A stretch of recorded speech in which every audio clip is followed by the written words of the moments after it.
qué estamos haciendo esto o de dónde viene esta intención de estos episodios de expertos inmobiliarios? Bueno, pues precisamente es meternos a entender de manera muy puntual, analítica, cuantitativa, con análisis profundo, diferentes temáticas y tratar de, pues, desmitificar.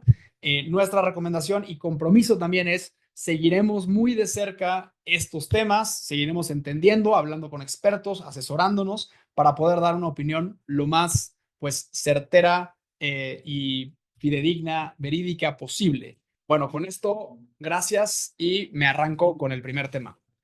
En 2024, como la mayoría de aquí sabemos, hubo muchos temas, mucha regulación nueva en materia de vivienda. Se pasaron muchas leyes. Entre ellas, se pasó un paquete de leyes que hablaba de tres cosas. Una, un tema de topar en las rentas residenciales, topar la inflación, perdón, topar el aumento de renta a la inflación.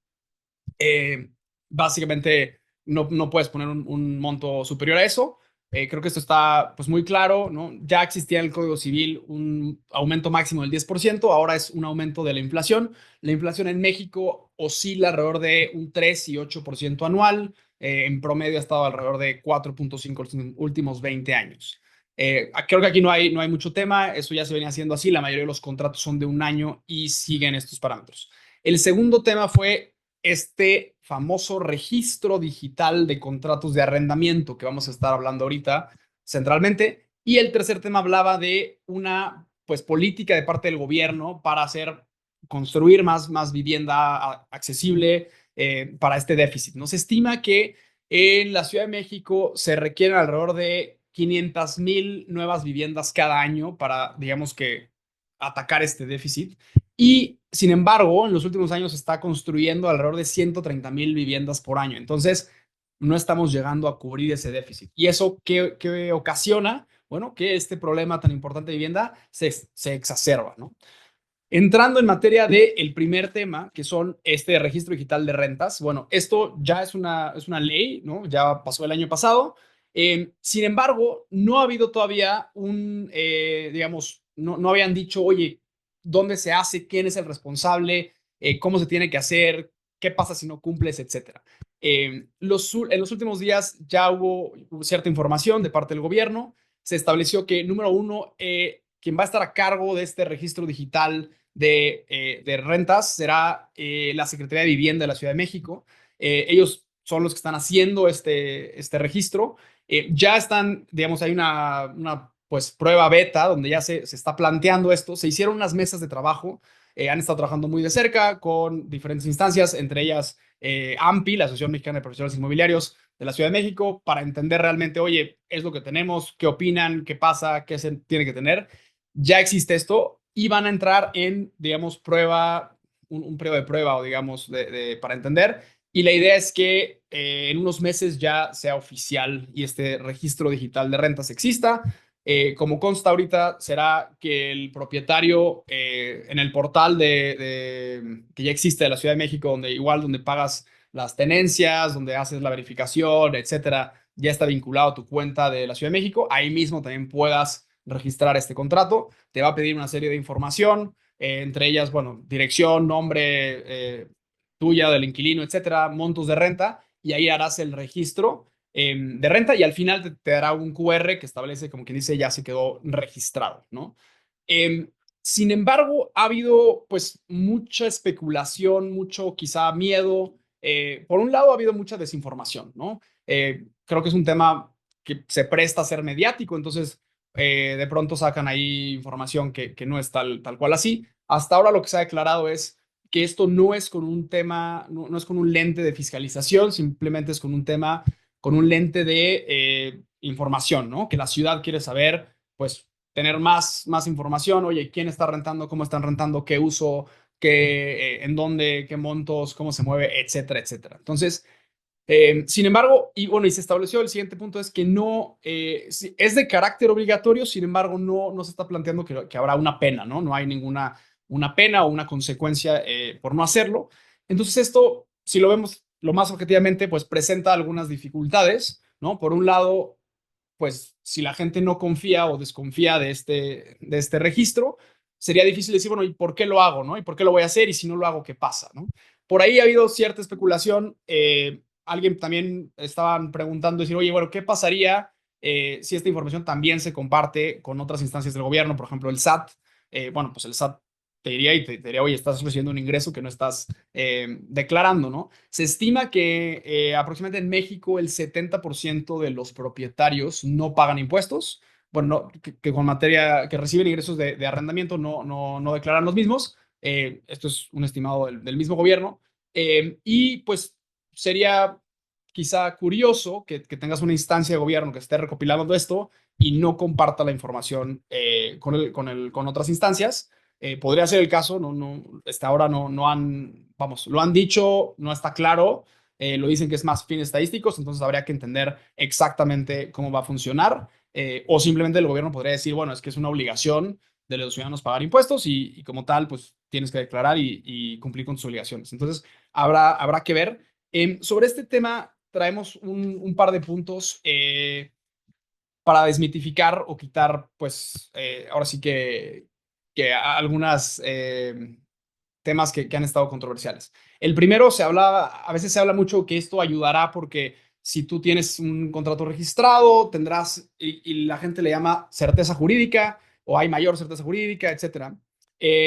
Aquí, algo que es importante aclarar es que un contrato de arrendamiento por sí solo, ya si cumple con algunas condiciones, ya es válido, no requiere nada más. Entonces, ¿cuáles son las condiciones para que un contrato tenga validez? Bueno, primero tiene que existir, ¿no? Ya sea de manera electrónica o de manera física. Tiene que haber firmado las dos partes, en este caso inquilino y propietario, arrendador y arrendatario. Tiene que, pues, no puede contener cláusulas que estén en contra de la ley, ¿no? Digamos, algo ilegal, etcétera. Pero si tienen esto, tienes un contrato válido, no requieres nada más. No requieres de un notario, que un notario te esté firmado ante notario. No requieres que tenga testigos y tampoco requieres meterlo ante un registro para que tenga validez. Entonces, eso, quitar ese mito, la certeza jurídica, el contrato por sí solo ya lo tiene. No necesitarías tener adicional a eso un registro para que fuera válido.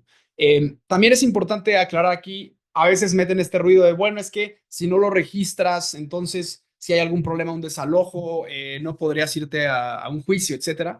Y aquí voy a aclarar lo mismo que dice la ley de ISR en materia de un tema de pago de impuestos y en contratos de juicios de desalojo. Lo que dice la ley es que si hay un juicio, cuando existe una sentencia en favor del arrendador, o sea, el propietario ya ganó el juicio, ya recuperó su propiedad y digamos que fue favorecido, entonces ahí el juez le podría avisar a la autoridad, en este caso el SAT, que hoy hay este incumplimiento, o bueno, no me pidieron, le van a pedir los recibos y los tendrá que presentar, ¿no? Importante aclarar el orden, no es al revés, no es que si dices, oye, no me han pagado la renta, ayúdame a recuperar el inmueble y te digan, oye, pero entonces tú pagas impuestos y si no pagas, entonces te digan, no se puede. Aquí es lo mismo en este caso, ¿no? Podría estar en incumplimiento, decir, oye, no registras tu contrato, estás en un cierto incumplimiento, pero eso no tiene nada que ver con que el contrato sea válido y con que no puedas, pues, exigir tu derecho ante un juez de recuperar tu inmueble. Entonces, nada más quería dejar este tema muy claro porque a veces nos preguntan, oye, pero si no lo registras, entonces no puedes irte a un juicio o no podrías recuperar. Esto es completamente falso, ¿no? Que es una pregunta que estamos viendo ahorita mucho. Gracias para los que están haciendo preguntas también. Y recalcar, esto es en vivo. Tuvimos más de 500 registros, entonces estamos muy contentos de que haya este interés. Y si tienen preguntas, las pueden ir haciendo. Al final las voy a ir contestando con mucho gusto. Entonces, aquí ya tocamos el tema de este registro digital de rentas a cargo de la Ciudad de México, la Secretaría de Vivienda de la ciudad. Ya están haciendo pruebas y va a estar pues en los próximos meses oficializado, será de carácter obligatorio. Por ahora no se menciona ningún tema de sanciones por no hacerlo y se plantea que es de carácter estadístico, más no de tema fiscal, aunque no ha habido tampoco, digamos, una garantía de que vaya a ser así, ¿no? Y dejamos claro que no suma certeza jurídica, un contrato ya tiene certeza jurídica y por otro lado tampoco va a impedir o va, pues en este caso, sí, permitir que no puedas irte a un juicio o no puedas proceder para una recuperación de inmueble, ¿no? Ese fue el tema número uno de tres que traemos para hoy. El segundo tema que traemos hoy es, quisimos entender, y es curioso porque este tema de los registros de contratos digitales, ya ha habido otros casos alrededor del mundo y nos metimos a investigar el tema de Argentina. En Argentina, precisamente en el gobierno de Alberto Fernández en el 2020, también se planteó un registro digital de rentas, allá le llamaban el régimen de registración de contratos de locación de inmuebles, RELI, y planteaban, entre otras cosas, bueno, que los contratos tenían que ser mínimo de 3 años, que el tope, bueno, el aumento de rentas anual estaba topado a un índice oficial que declaraba el gobierno, básicamente que era la inflación, y era obligatorio registrar estos contratos ante la autoridad, ¿no? Ojo, ahí sí se estableció desde el principio que esto también tenía un tinte de fiscalización y de recaudación.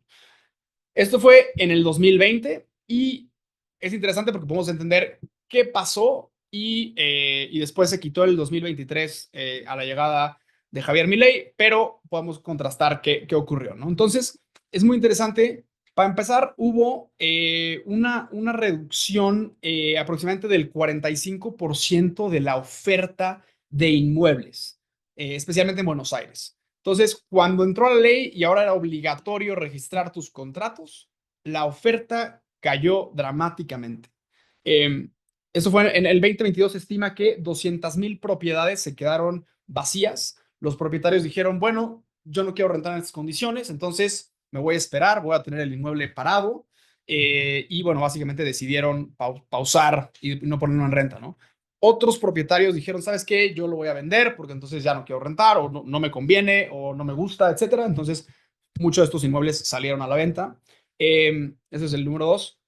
Hubo también hubo una migración interesante a otros formatos de renta, que aquí es una forma de dar la vuelta, porque empezaron a decir, bueno, ya no es un arrendamiento de largo plazo, sino es un arrendamiento de corto plazo, ¿no? Esto es como si fuera de hospedaje, de periodo de corto vacacional, entonces yo no estoy arrendando, estoy dando, esto es un uso distinto. Por ahí han intentado también dar la vuelta, oye, ¿qué pasa si lo estoy cediendo, si lo estoy prestando, si tengo algún otro acuerdo que no califique como un arrendamiento? Entonces también ocurrió esto. Número cuatro, los precios de renta, desafortunadamente, también se desestabilizaron. ¿Por qué? Porque los arrendadores empezaron a decir, bueno, si yo no voy a poder subir la renta, empezaron a hacer su cálculo anticipado y a decir, oye, yo lo normal es que subiera tanto al año, entonces lo que voy a hacer es que voy a poner un precio más elevado porque no voy a poder alzar o, bueno, incrementar los costos a lo largo de los años. Entonces, eso que ocasionó, pues, que aproximadamente un aumento de rentas. Entonces, y finalmente, bueno, pues muchos propietarios también se pasaron a un mercado informal o mercado negro, donde decían, oye, yo te rento, pero por fuera, ¿no? Entonces, no estaban en este registro y tenían sus acuerdos por fuera, o decían, sabes que el contrato dice una cosa, pero además por acá tú me vas a pagar otra cantidad. Eh, en resumen, fue un impacto negativo porque si seguimos las leyes de oferta y demanda, había menos inmuebles disponibles para rentar por todas estas razones, ¿no? La gente tenía miedo o vendía o se esperaba o mercado negro, y eso hizo que hubiera menos inmuebles disponibles y los que había, bueno, pues subieron de precio. Entonces, fue un periodo de mucha desestabilidad en materia pues, qué inmuebles había, etcétera, precios, la gente tenía esta incertidumbre. Y podemos contrastar con qué pasó en el 2023, en diciembre de 2023, con la llegada del nuevo presidente Javier Milei. Él dijo, ¿sabes qué? Esto se elimina, se quita este tema de registro de contratos y esta ley. Y lo que se vio fue muy interesante porque en tan solo unos meses la oferta de propiedades aumentó 170%, digamos que regresó a niveles donde estaba. Las rentas también bajaron aproximadamente, el costo de la renta promedio bajó 40%, ¿no? También porque entonces había más oferta, por lo que pues la demanda se veía estable, se pudo como que compensar, entonces bajó 40%, lo cual es impactante, y pues bajó mucho esa presión para los inquilinos. Entonces, digamos que regresó a la estabilidad que había antes. Entonces, ¿por qué traemos este caso? Bueno, también hemos estudiado el control de rentas en otros países. En Estados Unidos hay algunos estados que tienen este control de rentas. En general, no ha habido y esto es básicamente estudios a nivel mundial, siempre hay, digamos que un efecto pues colateral o de consecuencias no deseadas, porque la gente operamos con incentivos. Entonces, ¿qué es lo que ocurre muchas veces? El propietario dice, ¿sabes qué? Entonces yo ya no le voy a invertir, si no puedo ponerlo en renta al precio que yo quiero, ya no lo voy a rentar, o si lo tengo que tener rentado, entonces pues ya no lo pago, se empieza a deteriorar, etcétera, etcétera. Entonces, hay muchas cosas que ahora sí que si tú metes mano o forzas en un mercado, pues puedes tener un componente de un impacto, pues ahora sí que colateral o no esperado, ¿no? Lo traigo aquí a la mesa porque, bueno, este contrato, este registro digital de rentas, pues que están planteando de temas estadísticos, también podría tener un impacto donde la gente tenga este miedo, no lo quiera hacer o menos inmuebles estén, pues ahora sí que en la oferta y eso también tenga un impacto para todo el mercado inmobiliario. La gente que quiera rentar ahora sea más caro, haya menos disponibilidad y asequibilidad. Entonces, para nada estamos diciendo que esto es lo que va a pasar, simplemente estamos trayendo un caso que se vivió muy de cerca en un país como Argentina hace menos de 2 años y cómo fue el impacto y el desenlace. Con eso me llevo el segundo tema y para el tercer tema traemos el tema de desalojos en la Ciudad de México. Puedo hacer una pausa aquí. Para estos temas también tuvimos bueno, nos acercamos a Felipe Cuevas, el presidente de AMPI Ciudad de México, para platicar con él ellos cómo ven esto, qué opinan, cuál es su postura. Y por aquí creo que tengo un clip para compartir con ustedes de esta entrevista que tuvimos con él, que nos da mucha claridad. Muchas gracias, Santiago, por esta invitación. Y pues vamos, soy Felipe Cuevas, actualmente soy presidente de AMPI Ciudad de México. Es bien interesante entender lo que está diciendo el gobierno, cuál es su discurso, como bien estamos platicando, y entender el trasfondo. ¿Por qué? Porque el principio es bueno, pero ¿qué hay más allá de? Entonces nosotros tenemos que estar presente en la creación de estas nuevas iniciativas. El registro, de entrada, lo que tiene de finalidad es meramente estadístico. Saber en dónde están las propiedades que más se rentan, en qué zonas, cuáles son los parámetros de renta, los tamaños, etcétera. Tener algo más de información, creo que eso es bien importante. Y empezar a desmenuzarla. Entonces, no tiene nada que ver, de acuerdo a lo que nos han dicho y lo que hemos estado platicando. Esto es bien importante. AMPI ha estado muy presente en esta parte y escuchando de primera voz, no de noticias de terceros, sino directamente de los que están generando esta nueva ley, finalmente estar presentes allí para saber esa intencionalidad.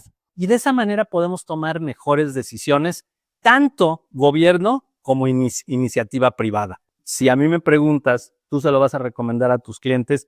Le voy a decir, en este momento no tenemos ningún elemento en contra para no hacerlo.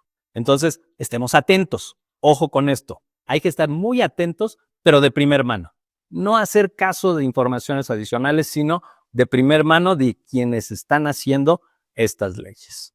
La participación que debemos de tener nosotros como ciudadanos es precisamente ordenada y analizar la información. No nos dejemos ir ni estemos replicando. Hoy en día las redes sociales y tal puede ser nuestro mejor amigo o nuestro peor enemigo. No se dejen influir por noticias que no tienen sustento. Cada vez que se vea alguna noticia, algo que se está haciendo, analicen, y este es algo que yo les recomiendo, cuál es la fuente, de dónde salió. Yo confío, desde luego, confío en lo que nos está diciendo el gobierno, pero ¿cómo le hago para que eso esté reflejado, vamos a decirlo en términos coloquiales, en blanco y negro? ¿Qué tan fiscalizados vamos a estar ahora o qué va a pasar? Y allí hay uno de los temores que se ha manifestado. ¿Qué sucedería entonces? ¿Se crearía un mercado negro alterno de rentas o la gente mejor optaría por hacerlo como debe de ser?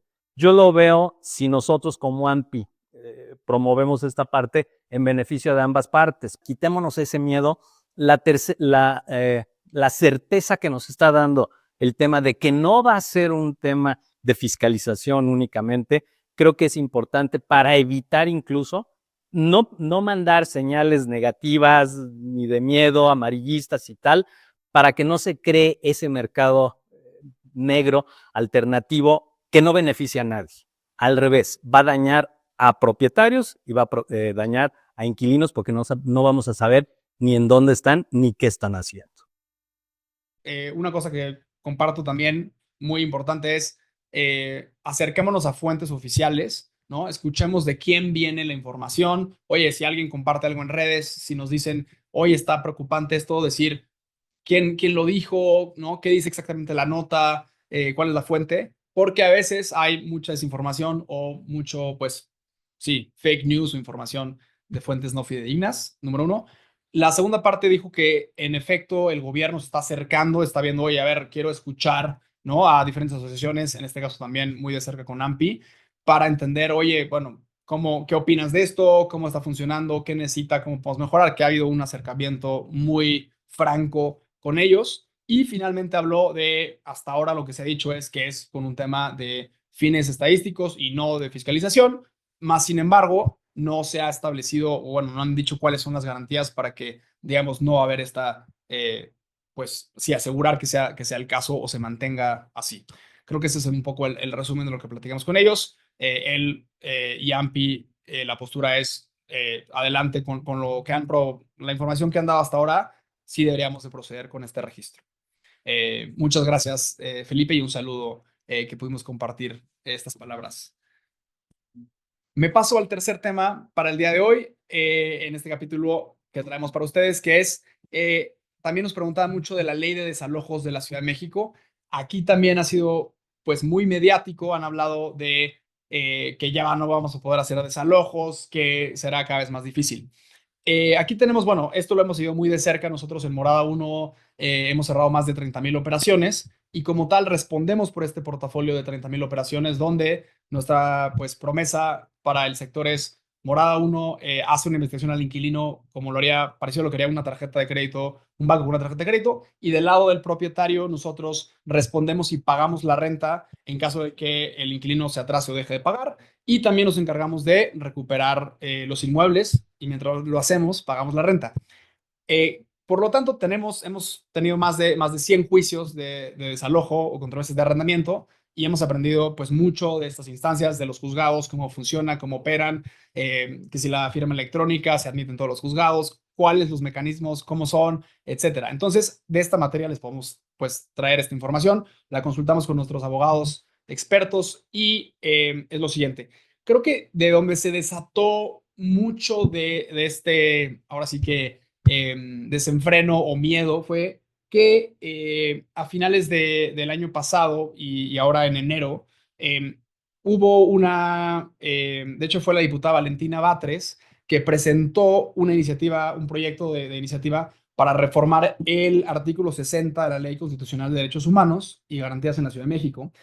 Y aquí toca el tema de los desalojos. Entonces, les voy a aclarar los 5 puntos que existen hoy en la ley vigente y después cuáles son las propuestas a la ley. Normalmente en la Cámara de Diputados, cuando se plantea un cambio, se establece tal cual lo que dice la ley, este es el texto vigente, y lo que quieren cambiar o proponer, ya sea quitarlo o extenderlo o modificarlo. Entonces, sobre este tema de desalojos, pues hay primero la ley vigente, son 5. La primera dice, nadie puede ser desalojado sin mandamiento judicial conforme a la ley. Esto ya existe. Quiere decir que tú no puedes llegar y decir, ¿sabes qué? Me viste feo, me caíste mal o incumpliste el contrato y por lo tanto voy a desalojarte. Para que pueda haber un desalojo tiene que haber un proceso judicial. Esto ya existe. Ahora, ¿qué se está cambiando? Bueno, se está diciendo el mismo texto y dice conforme a la ley y respetando los derechos humanos. Aquí realmente no hay ningún cambio material porque pues la ley en México ya contempla el respeto a los derechos humanos. Entonces aquí no hay, digamos, nada sustancial. Decir, oye, un desalojo puede ocurrir siempre y cuando se respeten los derechos humanos. Ahí no hay ningún tema. El segundo punto dice, las leyes establecerán procedimientos que garanticen audiencia, debido proceso, mediación y conciliación. ¿A qué se refiere esto? Que tú como ciudadano tienes derecho a precisamente, bueno, pues tener ese derecho de audiencia, que te escuchen, que exista un debido proceso, poder ahora sí que pelear o justificar, esclarecer, etcétera, en cualquier proceso. Ahorita lo que están diciendo es lo mismo y simplemente dice que se exploren alternativas al desalojo. Simplemente están diciendo, si hay un juicio, oye, ¿podría haber alguna alternativa al desalojo? Bueno, eso está bien, eso entraría en la misma parte de, claro, la alternativa es que pagues o que te pongas al corriente o que subsanes el daño que has hecho. Entonces, tampoco hay ningún tema, simplemente están respetando la ley como está. Número 3, dice, las personas afectadas podrán solicitar su incorporación a programas de vivienda. Eso ya existe, quiere decir que si tú estás siendo desalojado, tú tienes derecho a acercarte a algún programa de vivienda para pues que te apoyen o que tengas acceso a, digamos, a estos programas que ayudan a colocar o a, pues sí, básicamente, pues sí, ayudar y corregir. Aquí dice lo mismo, cambia el texto, simplemente dice, tendrán derecho a solicitar su incorporación a programas de vivienda. Antes decía, podrán solicitar. No hay ningún cambio material. Número 3, aquí esta sí es nueva. Esto no existía en la ley vigente y ahora dice que se prohíben desalojos en situaciones de emergencia como pandemias o desastres naturales. Este tema, todos vimos aquí una pandemia y tenemos casos, por ejemplo, en Estados Unidos, hubo momentos donde se declaró, ¿sabes qué? Ahorita es una emergencia nacional, se considera una emergencia y no puede haber desalojos. Hubo varios estados que tuvieron periodos de no desalojo, duraron alrededor, algunos estados duraron entre 2 y 4 meses, donde no podía haber desalojos en ese periodo. Entonces decían, oye, por ley nacional, aunque tengas un incumplimiento, tienes que esperar y después se quitaba y ya podía existir el desalojo. Entonces, esto no es algo, vamos, que dijeras, oye, esto, vamos, no, es impensable, podría existir, ¿no? Aquí lo plantea como una pandemia o un desastre natural. Aquí establecer eso, oye, bueno, de repente hay otro temblor o algo que impacte muchísimo al país, podrían decir, ¿sabes qué? Se para. Ojo, esto es una propuesta o es una iniciativa, ¿no? Todavía no es una ley que pasa. Aquí, este cuarto punto, tendríamos que entenderlo mejor, qué significa una situación de emergencia. Se está planteando aquí como pandemia o desastre natural. Simplemente, no estamos diciendo, hay por ahí unos que dicen, no, es que podrías decir que entonces no se puede desalojar porque es una emergencia. Bueno, tendría que ser una gravedad mayor como la pandemia que hubo para que se considerara así. Y esto igual lo vimos en otros países como Estados Unidos y lo mismo fue un par de meses. Entonces tampoco estamos hablando de ya es imposible desalojar. Esto no se está planteando en ningún momento. Y este quinto punto, que tampoco existía, habla de no discriminación. Dice, se establece que los desalojos no deben afectar desproporcionadamente a grupos vulnerables, como mujeres, niños, adultos mayores o personas con discapacidad o indígenas. Aquí no hay tampoco ningún cambio material porque un desalojo en su debido proceso no está afectando de manera pues, discriminatoria o con un impacto adicional a un grupo vulnerable, ¿no? Entonces, digamos que si dijeras, oye, es que sabes que estás haciendo algo sistemáticamente para atacar a este grupo, etcétera, ahí podría calificar, pero simplemente es, no está sesgado hacia ningún grupo vulnerable, como se establece aquí, de mujeres, niños, adultos mayores, personas con discapacidad, etcétera. Entonces, tampoco tiene ninguna afectación. Entonces, recapitulando, preguntan mucho, oye, se planteó esta ley antidesalojos, ya no puedes desalojar. Esto es falso. Les acabo de leer las 5 cambios que se establecen. Para los que les gusta un resumen, lo hago muy breve. El primero es, se tiene que desalojar siguiendo un proceso judicial. Eso ya existe. Número 2, tiene que ocurrir con el debido proceso, derecho de réplica, mediación, conciliación. Eso también ya existe. Y se habla de pues ofrecer estas alternativas del desalojo, que eso lo contempla la ley vigente. 3, tienen derecho a solicitar su incorporación a programas de vivienda, también ya lo podían hacer. 4, esto no existía, se plantea que no existan desalojos en situaciones de emergencia, como lo sería una pandemia o un desastre natural.